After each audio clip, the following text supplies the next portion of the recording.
Bonsoir à toutes et à tous, bienvenue dans ce nouveau numéro de Derrière la caméra. Aujourd'hui, on va parler de Quentin Tarantino. Et pour parler de Quentin Tarantino, j'ai avec moi Kiwi. Comment ça va, Kiwi? Salut, ça va super et toi? Ça va bien, merci. Et on a aussi avec nous Chris. Comment tu vas, Chris, ce soir? Ça va très très bien. Bonsoir tout le monde. Bonsoir Kiwi. Bonsoir Léonie.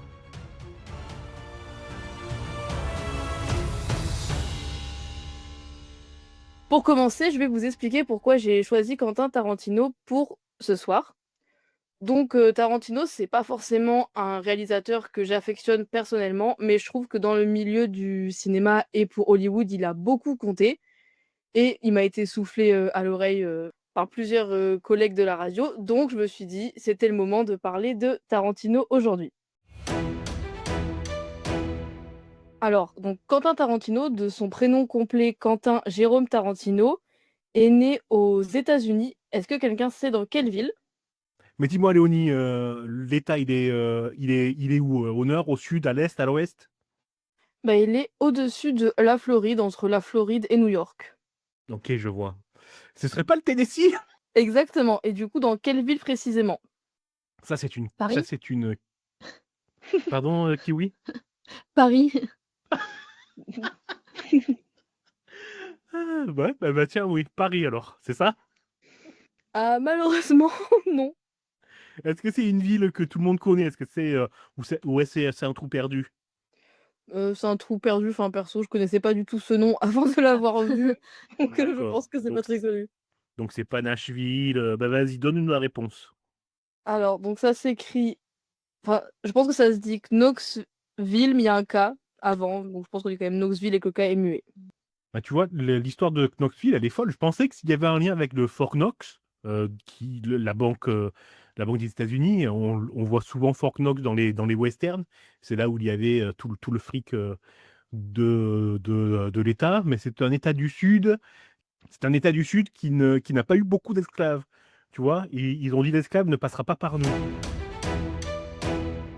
Il est né d'une mère infirmière et d'un père qui était acteur et musicien, mais et qui n'a pas connu parce qu'il est parti avant sa naissance. Donc, à votre avis, quelle est la personne de son entourage qui l'a mené vers le cinéma?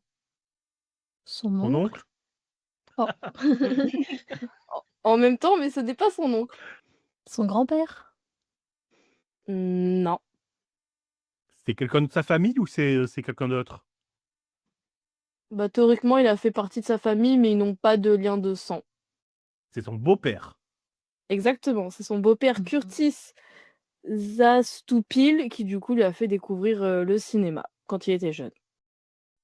Et ensuite, Tarantino a arrêté les études vers l'âge de 16 ans et il a commencé à faire des petits boulots, pour gagner sa vie et il était très attaché à un cinéma. Est-ce que vous savez lequel? Alors, le Aucune cinéma, idée. un lieu ou un genre? Un genre. Le cinéma français? Exactement, c'est le cinéma français et plus précisément Godard. Et il a fait ses premiers pas dans le cinéma et Hollywood en tant que scénariste et il a aussi eu une brève carrière, d'acteur. Il a été, assez, enfin, plus ou moins connu pour avoir fait le sosie d'une personne très célèbre. Est-ce que vous savez quelle est la personne célèbre? David Lynch jeune? Non, c'est un chanteur. Ah, alors là, Elvis Presley, non. Si. Ah ouais? Waouh! Il a fait le sosie de Elvis Presley dans la série Les Craquantes. Je ne connais pas cette série, mais apparemment c'est une série télévisée assez populaire, à cette époque, aux États-Unis. Alors les 50, c'est les Golden Girls aux États-Unis. C'est une Les Cra série, ouais, c'est c'est une série excellente. C'est une série comique, c'est une sitcom qui dure 30 minutes. C'est une série où quatre vieilles vivent ensemble parce qu'elles n'ont plus de pour économiser de l'argent parce elles sont plus ou moins pauvres. C'est une série qui a brassé des questions sociétales aux États-Unis. C'est une série qui est intéressante aussi pour ça. Merci beaucoup pour cette recommandation, Chris, et je vous propose de passer maintenant à la carrière de réalisateur de Tarantino. On va commencer par son premier film, Reservoir Dogs.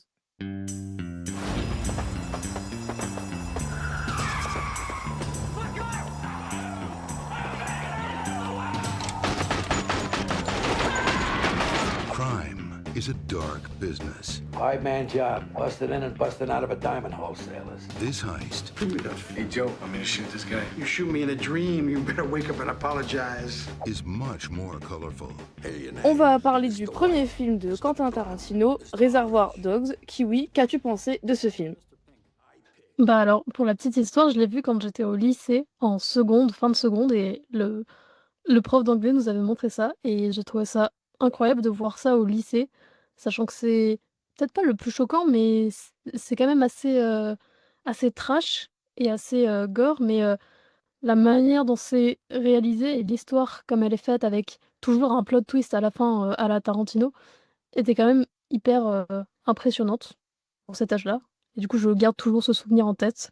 J'apprécie particulièrement ce film. On l'a pas vu, Chris et moi. Est-ce que tu peux faire un petit speech rapide pour qu'on situe un peu le film? Alors, en fait, c'est une bande de messieurs, j'ai oublié combien ils sont. Ils ont tous un prénom avec une couleur, Mr. Pink, Mr. White, Mr. Blue, Mr. Brown, et je me rappelle plus de tous, qui vont faire un braquage, sauf que ce braquage va mal se passer. Et on se retrouve dans une usine désaffectée, là où est censé être leur point de rendez-vous. Et on va suivre un peu tout le déroulé de ce braquage, sachant qu'on ne va jamais le voir réellement dans le film. Mais il va nous raconter l'histoire autour de ça au fur et à mesure du film. Je sais pas si c'était très clair pour vous. Oui, c'est très clair. Du coup, tu as dit tout à l'heure que, on voyait les caractéristiques d'un film de Quentin Tarantino dès ce premier film. Pour toi, c'est quoi les caractéristiques du film, des films de Tarantino, du coup, qu'on voit, qu'on devine à travers Reservoir Dogs? Alors déjà, il y a la fameuse ouverture de coffre. Ça, c'est classique dans Tarantino. On voit le point de vue du coffre en voyant les personnages.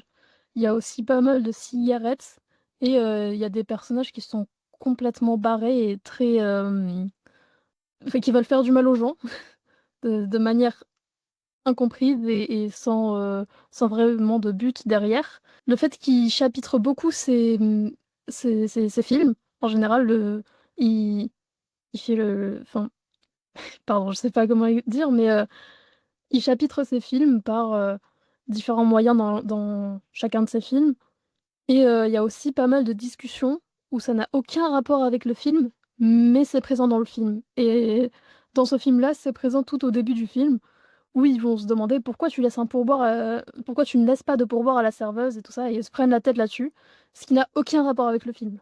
Mais c'est très Tarantino de faire ça. OK, super, donc on reconnaît bien la patte, de Tarantino dès son premier film, comme tu dis, un peu donc la violence, le mystère et les références, quoi. Effectivement. Ce qui est amusant dans ce que tu dis, Kiwi, c'est que ça me fait penser que c'est un film, que c'est un cinéaste entre guillemets «de personnages», quoi. Au-delà de l'histoire, peu importe l'histoire, tu parles de braquage qui finalement n'aura pas lieu à l'écran, tu parles de longues discussions qui, n'ont pas de rapport avec le scénario, du film. Par contre, on met en avant les personnages et ce qu'ils font au détriment de leur psychologie. On peut dire, est-ce que tu es d'accord avec ça ou pas du tout? On comprend bien la psychologie des personnages? Ou Bah, ça dépend quel personnage, sans vouloir trop, divulgacher le film, mais il y a quand même, un des personnages auquel on s'attache plus que les autres. Mais, effectivement, c'est super important les personnages chez Tarantino parce que, par exemple, tous ces films sont liés par un arbre généalogique. C'est-à-dire qu'il y a forcément un personnage qui lie un film à l'autre, par, on ne sait quel moyen, mais tous ces films sont liés par, justement les personnages, pas, par l'histoire ou autre chose, mais les personnages lient les films ensemble. Donc c'est très important comme tu dis. Ouais, c'est très fort ça. Je trouve que c'est une super idée parce que ça c'est un peu comme le MCU quoi. Ça relie tous les films, entre eux. Il me semble que le personnage de Brad Pitt dans Inglourious Basterds, c'est le grand-père d'un des personnages de Reservoir Dogs si ma mémoire est bonne, hein, ou d'un de ses Peut-être. films, récents. Mais il y a effectivement plein de, plein de liens comme ça. Oui, oui, il me semble qu'il y avait une histoire de cousin entre, Reservoir Dogs et Pulp Fiction, mais Oui je sais voilà, plus merci de quel me personnage. rectifier. Effectivement, ouais. Non, non, mais Mmh. de toute façon, il y a des liaisons entre chacun des films, donc peut-être que celle-là existe aussi. C'est bien parce que ça montre qu'il a dans cette simple idée de relier les personnages entre eux de film en film, ça montre qu'il a dans la tête une sorte de, j'allais dire, de géographie de ses films.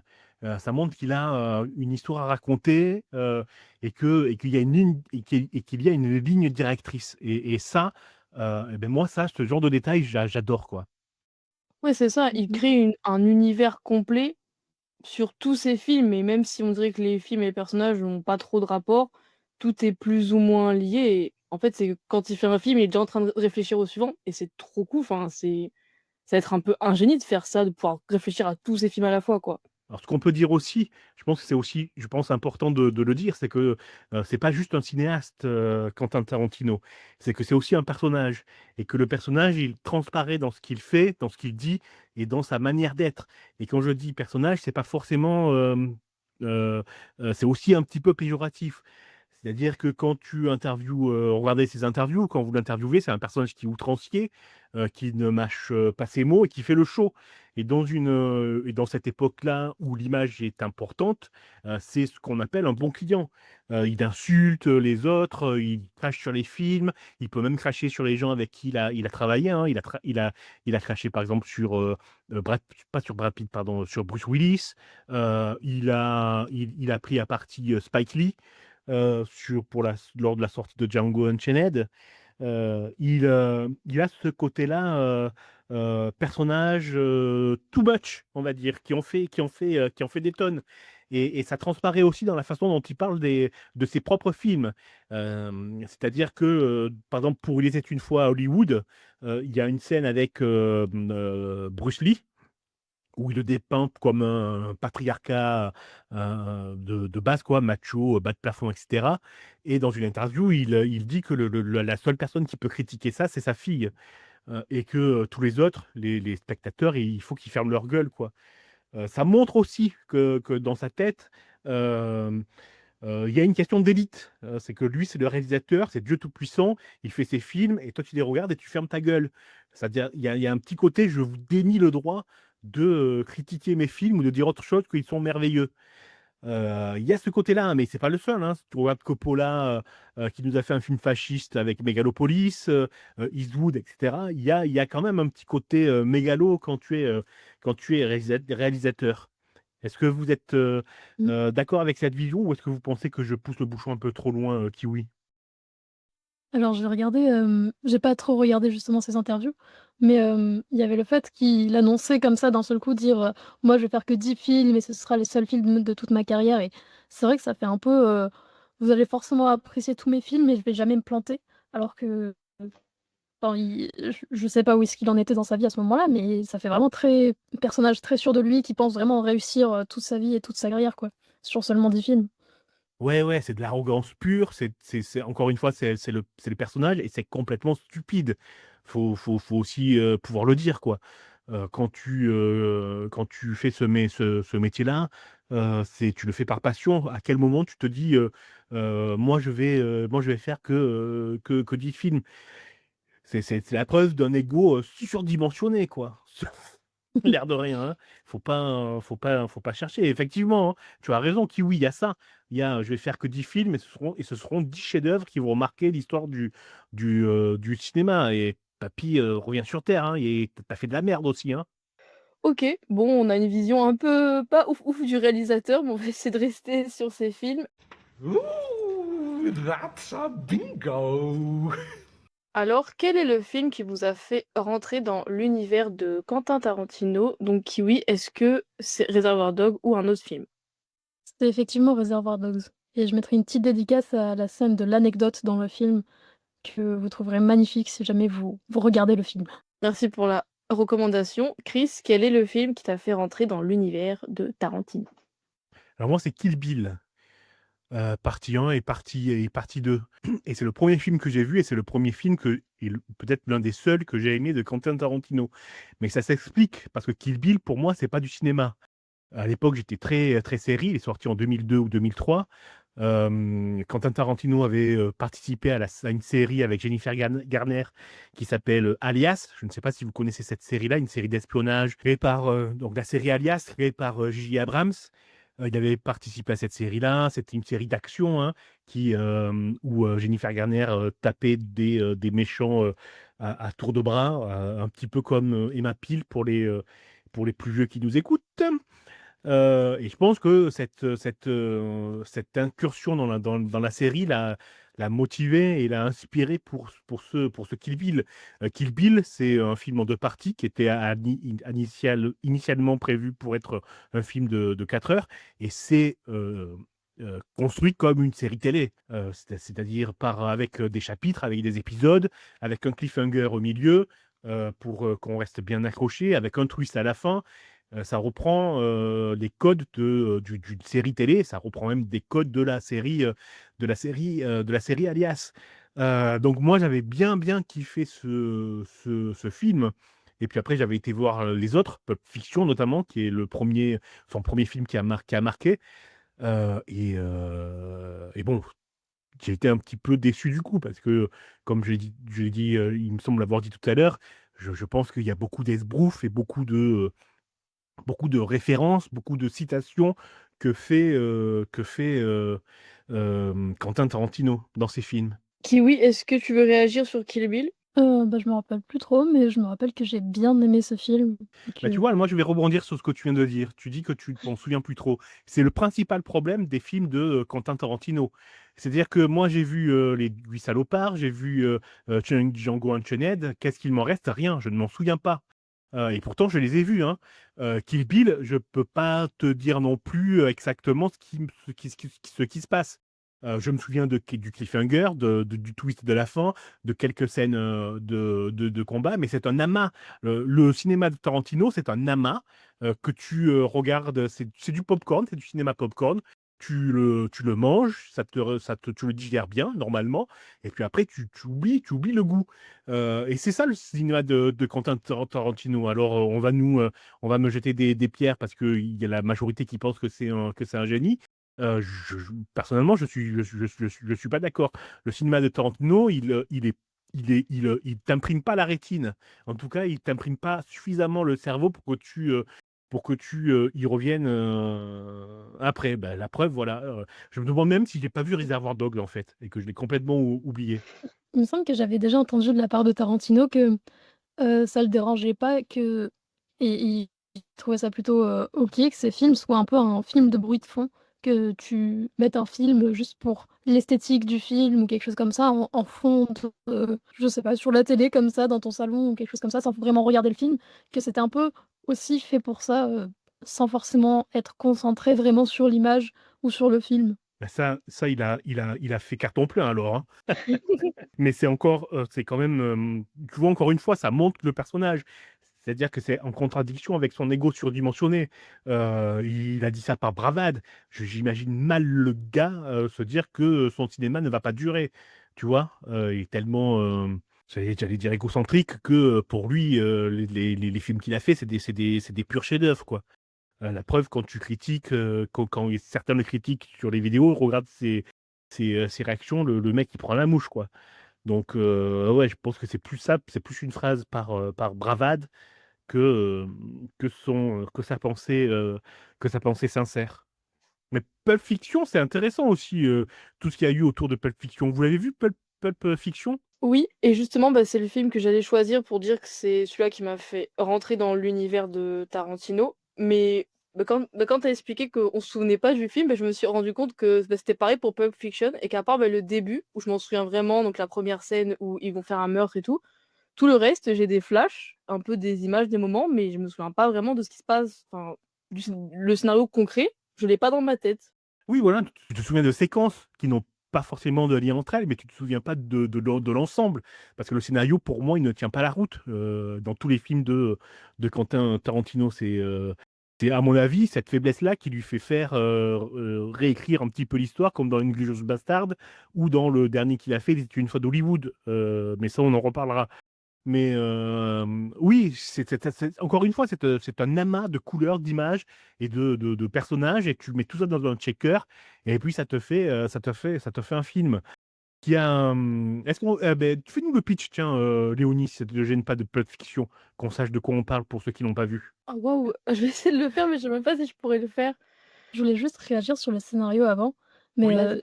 tu disais que c'était incompréhensible et cetera et comparé aux autres films de Tarantino, dans Pulp Fiction, je trouve que c'est excusable parce que enfin, «excusable» entre guillemets, mais justement il mêle les scènes et les personnages et les différents points de vue donc c'est un peu plus facile d'être perdu dans le scénario alors que dans les autres films, c'est quand même concentré sur un personnage ou une seule trame de l'histoire. Ouais, mais plus que ça, hein, c'est que je pense que c'est brouillon et c'est ça qui te fait pas accrocher, c'est ça qui te fait te perdre. À mon sens, hein, encore une fois, Oui. à mon sens. Léonie, tu Alors veux nous faire le pitch? Ouais, je vais essayer parce que comme je dis, je m'en souviens pas trop, mais il me semble, que c'est au début, c'est 2 sortes de tueurs et il y en a un qui va être, sorte de garde du corps d'une femme assez riche. Bon, Kiwi, si tu veux me sauver, tu peux. ça a l'air d'être ça. Enfin non, c'est il va, faire le garde du corps pour la femme de son patron. Et là encore, on a un film qui est découpé en feuilleton, hein, donc il y a des chapitres, comme tu l'as dit, comme l'une de vous l'a dit au début, on a des chapitres, on a des histoires qui s'imbriquent. C'est vraiment encore une fois l'influence de la télévision dans la structure. Il y a pas d'originalité hein, là-dedans. On se souvient de séquences, la séquence de la danse, la séquence de la torture, et puis basta. Le reste, c'est du flou, c'est un magma. C'est un magma de son et d'image. Ce qui est amusant, c'est que le film a reçu la Palme d'Or au Festival de Cannes. Et ce qui est amusant, c'est tout ce qu'il y a eu autour de ça. Et comment ce film est parvenu à obtenir la Palme d'Or du Festival de Cannes. Il faut dire qu'à l'époque, c'était Clint Eastwood qui était le président du jury de Cannes. Ils se sont enquillés des films, comme au Festival de Cannes à l'époque, hein, des films contemplatif, on est derrière une fenêtre, on regarde la pluie qui tombe, on disserte sur la mort, sur la vie, sur l'amour et sur est-ce qu'il y aura du tapioca à Noël ou pas. Ça ne veut rien dire ce que j'ai dit, mais c'est le genre de film que vous regardiez à l'époque au Festival de Cannes. Et puis le dernier film qu'ils regardent, tout le jury, après 15 jours, 10 jours d'ennui mortel, c'est Pulp Fiction. Donc c'est cet amas de sons, de couleurs, d'images choc qui te scotche quand tu le regardes et que tu peux oublier. Tiens, c'est un film Kleenex. Le cinéma de Tarantino, c'est du cinéma Kleenex. Je reprends mon histoire. Et donc, devant cet amas, ce roller coaster, tout le monde dit bah, tiens, on va donner la Palme d'Or à ce film-là. C'est une Palme d'Or. Alors, je ne dis pas que c'est pas mérité, hein, forcément, c'est mérité si tous les films à côté étaient nuls, et il était. Il y a pas à refaire l'histoire, mais c'est amusant aussi que au-delà de ça, on a un film qui est produit par Miramax, un des premiers films produits par Miramax, la société de Harvey Weinstein, qui s'est démené pour emmener ce film à Cannes, qui a testé comment on peut dire ça, ses premiers outils marketing, c'est-à-dire de ne pas montrer le film aux journalistes, de le montrer uniquement au directeur du Festival de Cannes pour qu'il soit sélectionné et de le projeter qu'une seule fois avec le jury et de ne pas faire venir tous les journalistes. Ça fait partie aussi de la légende autour de ce film et c'est ça qui a fondé, entre guillemets, qui a fait les fondements de la société Miramax qui a donné un pouvoir exceptionnel à Harvey Weinstein. Ça, il ne faut pas l'oublier. Harvey Weinstein qui a ensuite agressé, violé des centaines et des centaines de jeunes actrices. Kiwi, est-ce que tu veux réagir sur Pulp Fiction? C'est vrai que c'est un film, assez choquant, et qu'en général on regarde quand on est plutôt, fin ado, début, adulte. Mais dans l'ensemble, je le trouvais assez, pas sympa, mais intéressant dans un certain angle. Mais c'est quoi le message du film, par exemple? C'est quoi le message de Kill Bill? C'est quoi le message de Pulp Fiction? C'est quoi le message de Reservoir Dogs? Est-ce qu'il y a une critique de la société? Est-ce qu'il nous parle de la société? Qu'est-ce qu'il nous raconte à Heu, travers ces films? dans Reservoir Dogs, c'est plus le plot twist à la fin qui est quand même, très révélateur et je dirais que dans Kill Bill, c'est plutôt l'histoire de la vengeance.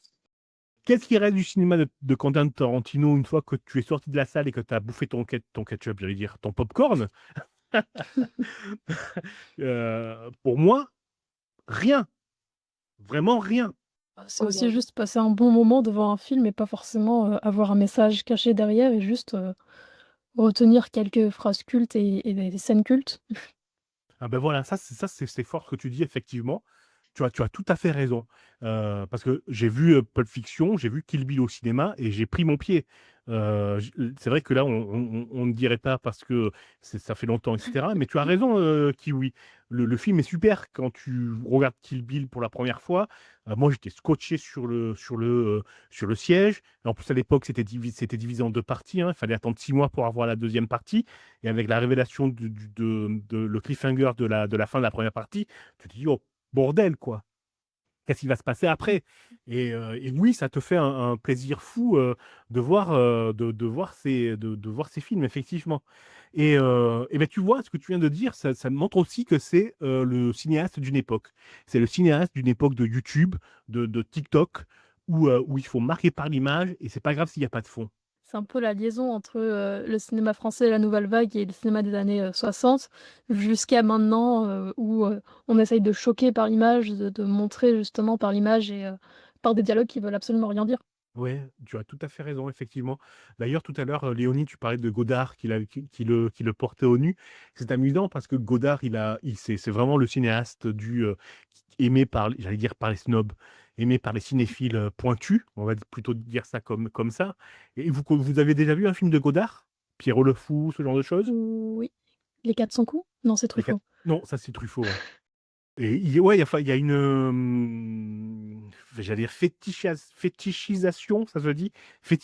Fétichisation du cinéma de Godard. Il y a eu un film, hein, il y a pas longtemps là, qui s'appelle Avant-Garde, je crois, qui Nouvelle Vague? retrace Nouvelle vague. Nouvelle Nouvelle Vague? Vague. Oui, merci. Il retrace le tournage d'un film de Godard fait par un Américain. C'est fou parce que ce cinéma-là, moi je le trouve assez daté et surtout, bah, c'est un cinéma de bourgeois, quoi.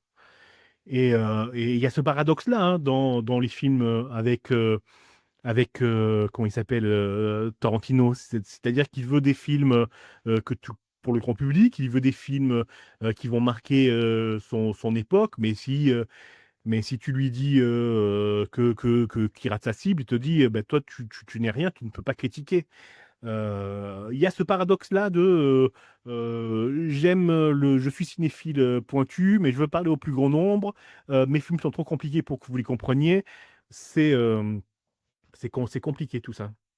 Et en même temps, s'il veut s'adresser au plus grand nombre, c'est quand même des films qu'on peut voir à partir de 16 ans, je dirais minimum et que si on a peur du sang ou qu'on n'aime pas la violence dans les films, on peut pas les regarder, donc c'est un peu contradictoire. Ouais, et surtout, tu l'as dit tout à l'heure, hein, Kiwi, c'est que souvent la violence, elle est gratuite, quoi. Et sur le paradoxe, c'est amusant parce que, alors j'arrête pas de dire c'est amusant, mais lorsqu'il a eu, la Palme d'or, il est monté sur scène. Alors il a fait le fameux doigt d'honneur parce qu'il était hué par une partie du public, qui voulait que la Palme d'or aille au film, hyper chiant, de contemplation et de dissertation sur la vie et sur la mort.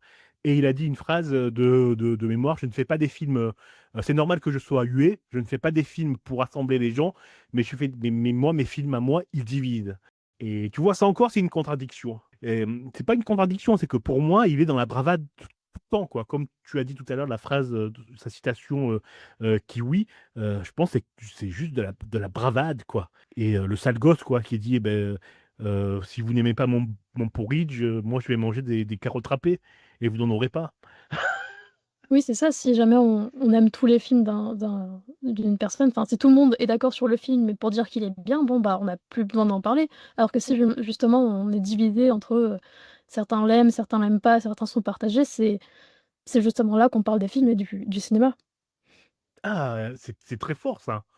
Et c'est très, très fort, j'avais pas vu ça comme ça et tu as tout à fait raison. Alors du coup, ça me fait changer, d'opinion. C'est-à-dire que c'est pas qu'il est, super égo, je suis un génie, tous mes films sont géniaux. C'est que d'accord, il y en a peut-être des ratés, mais peut-être que vous les comprenez pas, mais au moins, on peut en parler, même si je vous méprise. J'ai réussi à le faire changer d'avis. Non, mais je suis d'accord avec Kiwi, si on était tous d'accord, à quoi servirait l'émission qu'on fait actuellement? I love rumors.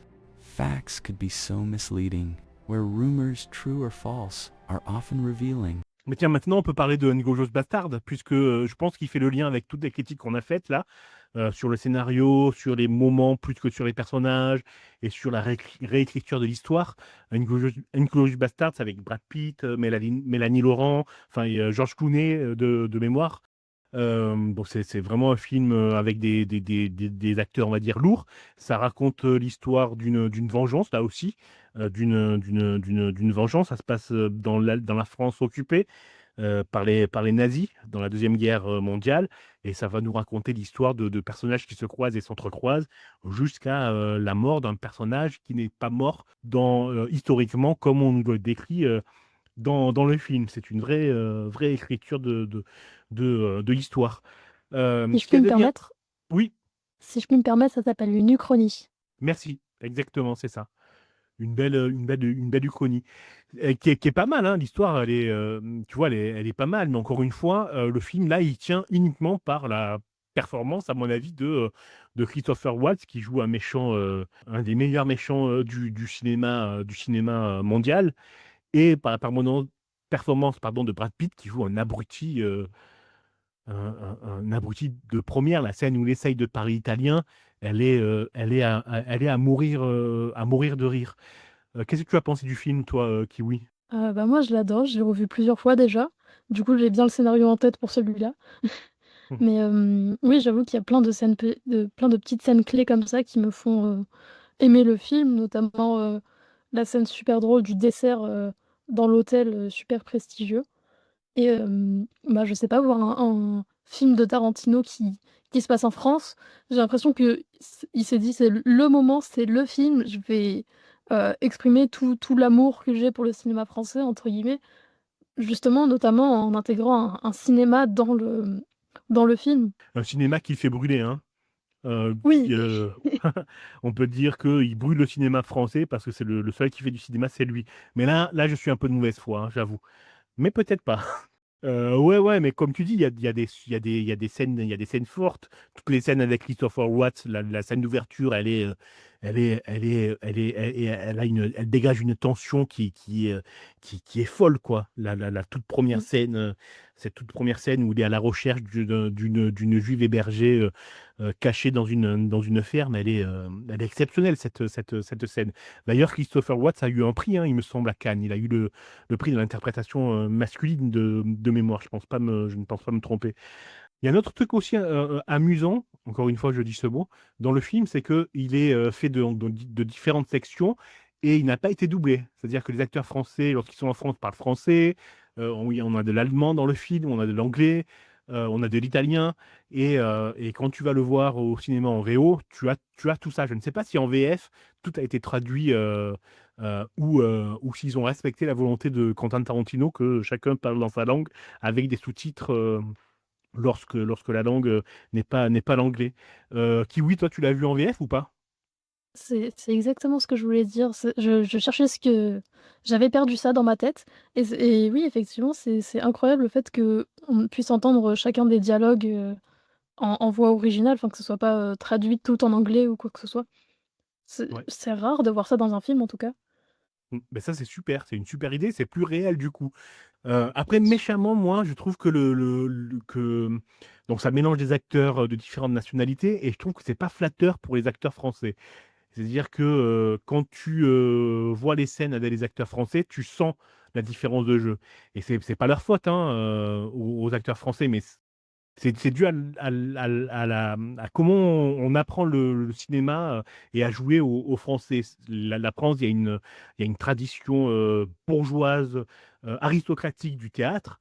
C'est-à-dire que on joue au cinéma comme si on jouait au théâtre.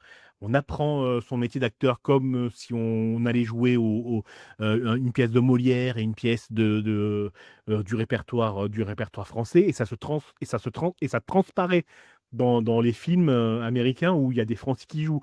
Il n'y a pas la même tenue du personnage, il n'y a pas le même phrasé, ça t'emporte pas autant.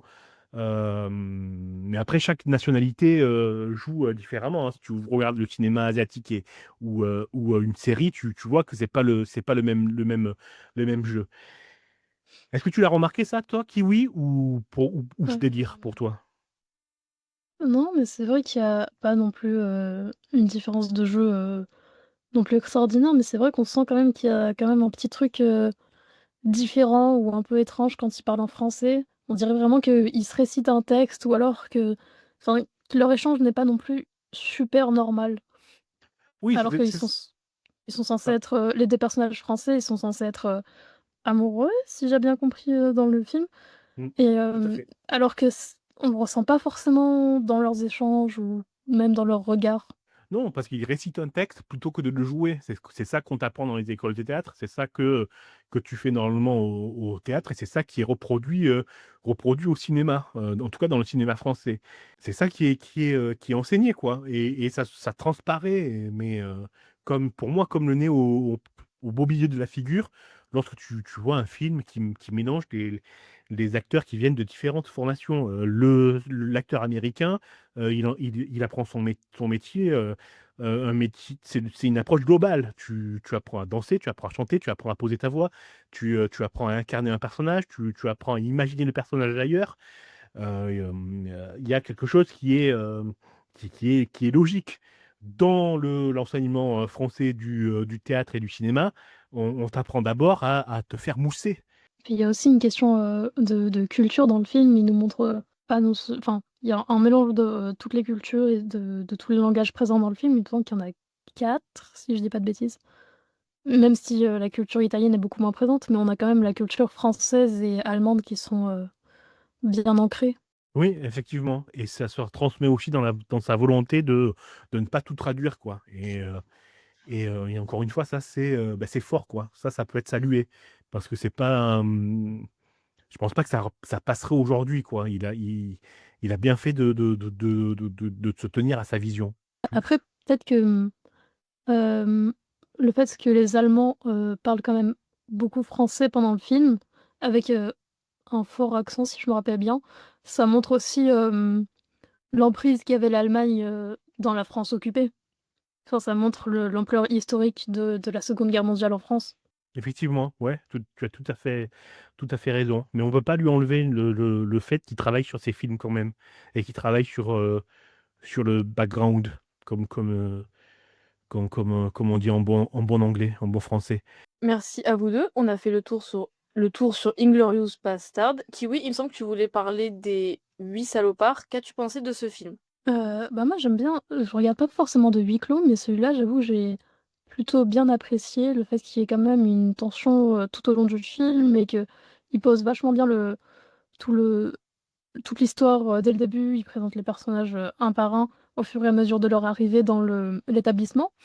Puis il y a aussi un truc dont on n'a pas parlé dans, Tarantino qui fait un peu partie de ses classiques, c'est, l'impasse mexicaine, si je dis pas de bêtises.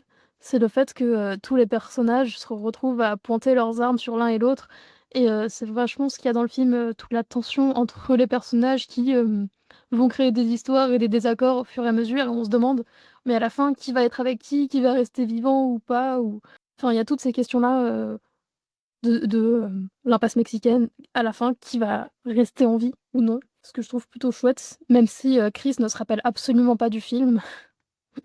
Non, encore une fois, hein, j'ai été le voir au cinéma. Je me souviens que j'avais bien aimé, pareil, hein, comme Kill Bill, j'avais bien aimé. Je me souviens beaucoup plus de Kill Bill, mais alors ce film-là, comme Django Unchained, je ne m'en souviens pas. J'ai de vagues souvenirs de scènes, mais je me souviens pas du tout du scénario. Je me souviens de rien. Blackout. Ouais, total, total. C'est pour moi, c'est ça le cinéma de Tarantino, encore une fois. C'est du cinéma Kleenex. Mais tu C'est le bon pour conseilles du coup, hein, tu es d'accord? Les 8 salopards, oui, je conseille totalement. Faire une nuit d'hiver avec un bon thé chaud et des gâteaux, c'est super et puis, si jamais vous regardez un film de Tarantino, il y a un petit jeu à faire, c'est d'essayer de répertorier tous les éléments que vous avez déjà vus dans un film de Tarantino. En général, vous avez le coffre, les pieds et l'impasse mexicaine. At least get a rag to wipe my face first? Nope. Tire first. Maintenant, on va passer à votre, flop, le film que vous détestez le plus de Tarantino. Chris, tu me sens bien motivé, je te laisse commencer avec ton flop. Oui, bien motivé, oui, pour parler de son dernier film, hein, en date, Donc, c'est Il était une fois Hollywood avec Brad Pitt et d'autres. J'ai oublié, vous m'excuserez. Et pour moi, c'est un film qui est extrêmement long et où tu sens passer chaque minute. Encore une fois, c'est une chronie. Donc, on raconte un petit peu l'histoire du non-assassinat de Sharon Tate, l'épouse de Polanski par la secte de Manson, ou Manson, je ne sais pas comment on se prononce en anglais. Bref, quoi qu'il en soit. Donc, c'est censé raconter un peu l'histoire de Hollywood, du cinéma, etc. Et tu t'ennuies comme un rat mort. En tout cas, moi, je me suis ennuyé 2 heures, 3 heures d'ennui total. Le film ne va nulle part. C'est vain. Ça se perd en digression inutile. Ça m'est passé au-dessus de la tête totalement. Totalement. Bah, je suis assez d'accord avec toi, puisque pour moi, ce serait aussi mon flop, donc du coup, je te rejoins.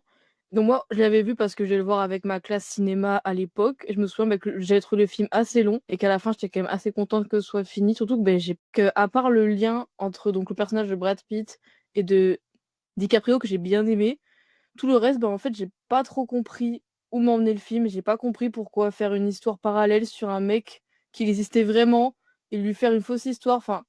Vraiment, j'ai pas compris où le film voulait m'emmener, donc j'ai pas forcément détesté à ce point, mais j'étais vraiment en mode, «On va où avec cette histoire?» Oui, toi, tu l'as vu? Oui, mais c'était il y a longtemps, je m'en souviens plus très bien.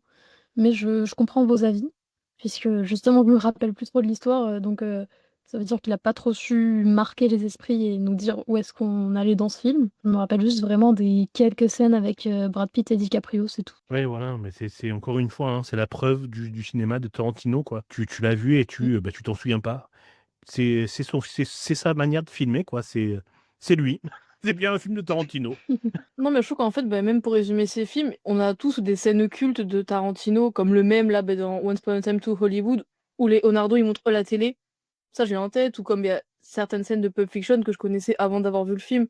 Mais je trouve qu'à part quelques scènes marquantes par-ci par-là, une scène c'est cool, mais le film en entier, je trouve que parfois il y a pas grand-chose à en retenir. Et j'imagine que c'est le genre de film que tu regardes, avec quelqu'un, avec des amis pour pouvoir en discuter, même pendant le film. Enfin, j'ai l'impression que c'est un peu ce film qui essaye de rassembler et pour pouvoir en discuter au fur et à mesure. Ouais, t'as raison, c'est un film de potes.